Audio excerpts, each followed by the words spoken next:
The treatment of customers is fundamental to these businesses, and the mistreatment of customers is fundamental to these businesses. It is really quite worrying the way that many businesses survive by poor treatment of their most important asset. Anyway, let's just move on a bit.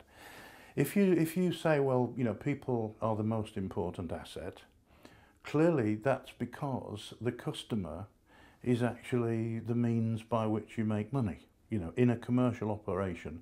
And obviously we mustn't lose sight of the fact that there's a substantial services supplied not for profit, but to create satisfied customers, which is at the heart of your question. We need to kind of go back to my hospitality analogy.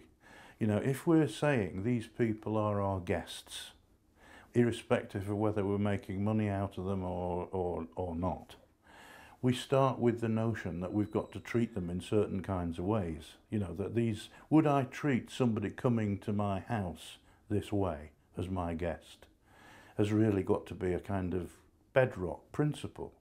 The fact that we make money out of the commercial transaction in some operations shouldn't be the driver. It shouldn't be, because what's happened when it becomes the driver is then people start saying, oh well, I've got to make a profit, so labour costs have got to be kept low. You know, if we look as though we're not terribly busy, we'll send somebody home. You know, we'll make customers wait.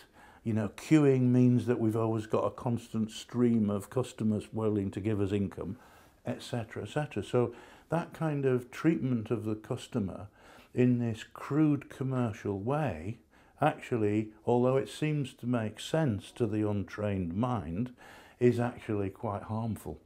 You know, that if we start from the point of view of hospitality and hospitableness, how do we give these customers a decent experience as a guest, as my guest, as people entering my space? And once you start using that metaphor of the customer entering your space as the host, you can apply the metaphor in all sorts of hospitality and non-hospitality situations. You know, I go to a dentist. You know, the dentist is my host. I get on a bus. The bus conductor or driver is my host. This space is I am entering as a guest, and he or she can make me feel comfortable or uncomfortable depending on how he or she treats me. So that, I think that whole issue about commercialism should not be the prime driver. It actually, if we think about giving people good experiences as a guest principally, the rest will come.